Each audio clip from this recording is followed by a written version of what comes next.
Assalamualaikum warahmatullahi wabarakatuh. Saya ingin presentasikan hasil diskusi kami dan kelompok saya. Saya bernama Bunga Febiola dengan Dina Amelia dan Umu Umairah Sulsabila. Saya dari kelas 10 TKP 1. Surat pernyataan. Surat pernyataan merupakan surat yang menyatakan keadaan seseorang atau instansi yang ditulis dengan sebenarnya dan dapat dipertanggungjawabkan. Surat pernyataan yang berkaitan dengan aspek hukum harus ditulis di atas kertas segel atau kertas biasa yang dicantumkan materai. Berikut adalah contoh dari surat pernyataan. Contoh surat pernyataan. Di sini saya akan berikan contoh surat pernyataannya dan saya akan menjelaskan memo dan nota dinas. Memo dan nota dinas merupakan surat khusus yang digunakan secara internal dalam satu unit organisasi yang dirasakan oleh pejabat kantor.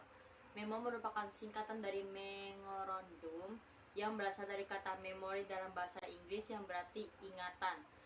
Jadi, memo merupakan surat yang menyangkut informasi yang bersifat mengikat. Isi berita dalam memo sangat singkat, biasanya merupakan perintah, pertanyaan, pemberitahuan, atau permintaan. Sementara itu, nota berasal dari kata note dalam bahasa Inggris yang berarti catatan.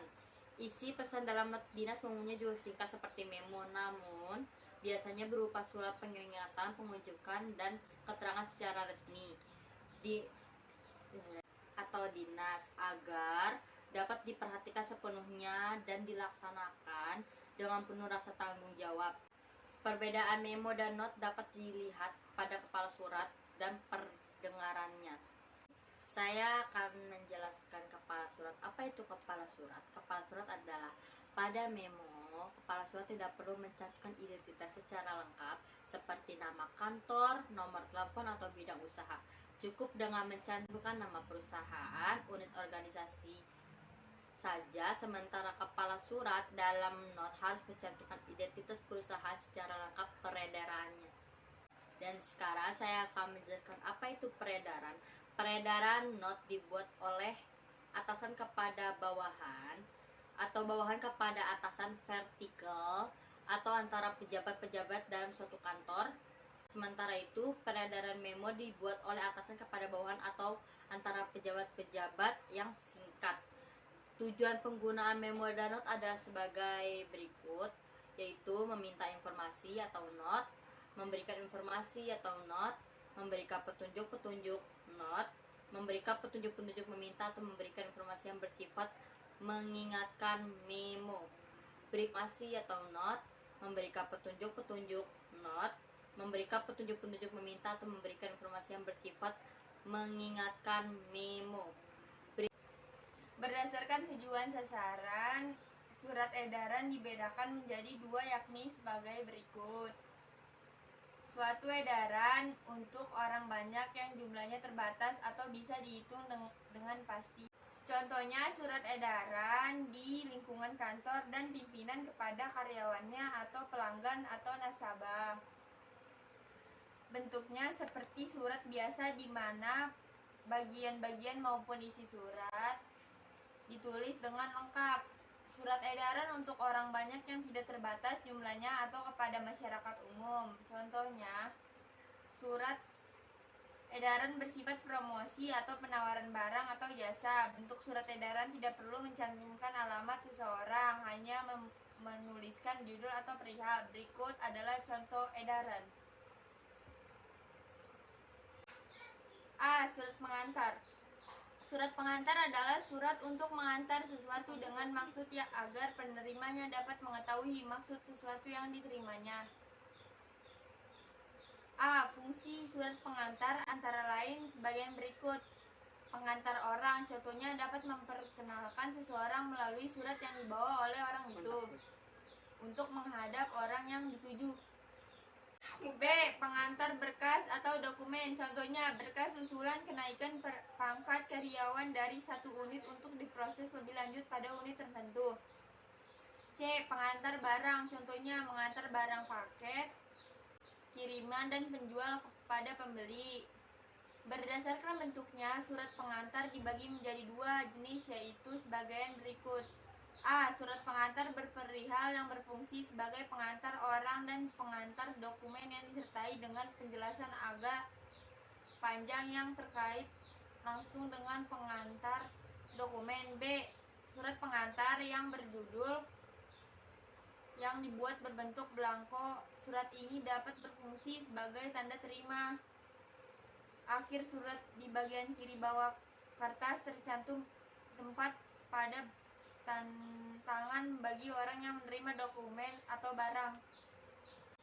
Surat pengantar dibuat minimal rangkap 2. Salinan yang sudah ditandatangan oleh pihak menerima akan dikembalikan kepada pengirim sebagai tanda bukti penerimaan barang.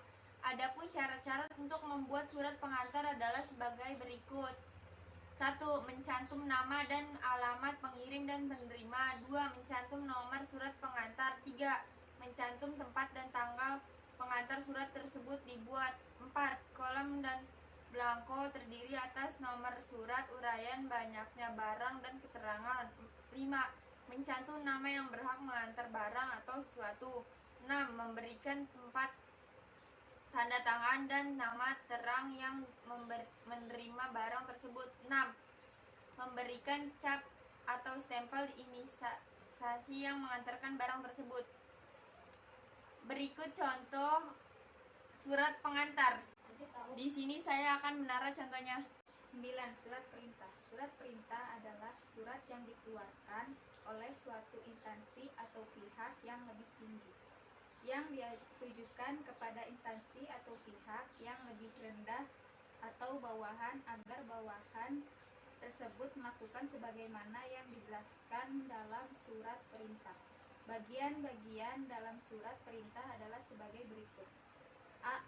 Bagian kepala surat terdiri atas nama dan alamat unit organisasi petunjuk surat perintah dan nomor surat perintah. B. Bagian isi perintah terdiri atas nama, jabatan, dan nomor induk pegawai dari orang yang mendapat organisasi isi perintah dan jangka waktu yang diperlukan serta keterangan lain. C. Bagian kaki surat perintah terdiri atas nama, tempat, tanggal, bulan, dan tahun surat perintah dibuat, jabatan perintah, pemberi perintah jika surat resmi, stempel unit organisasi, dan tambah. Di sini saya akan memberikan contohnya. 10. Surat instruksi. Surat instruksi adalah surat yang berisi perintah dilengkapi dengan petunjuk-petunjuk dan bersumber pada peraturan dan ketidaklaksanaan pimpinan. Surat instruksi biasanya digunakan di lingkungan pemerintahan dan di lingkungan swasta. Berbeda dengan surat perintah yang umumnya ditunjukkan kepada pihak tertentu saja, surat instruksi justru lebih ditujukan kepada banyak pihak. Dan ini contohnya. 11. Surat tugas. Surat tugas adalah surat yang datang dan pihak lebih tinggi atau pejabat untuk menugaskan kepada bawahan agar melakukan pekerjaan tertentu. Surat tugas sifatnya singkat tapi jelas. Surat tugas hampir sama dengan surat pemerintah atau instruksi karena sama-sama dibuat berjudul. Akan tetapi jenis pembuatan dan isi suratnya berbeda. Surat perintah atau instruksi mempunyai pertimbangan konfidensi, yaitu hal-hal yang terjadi dasar untuk mengeluarkan pemerintah atau instruksi. Dan ini contohnya.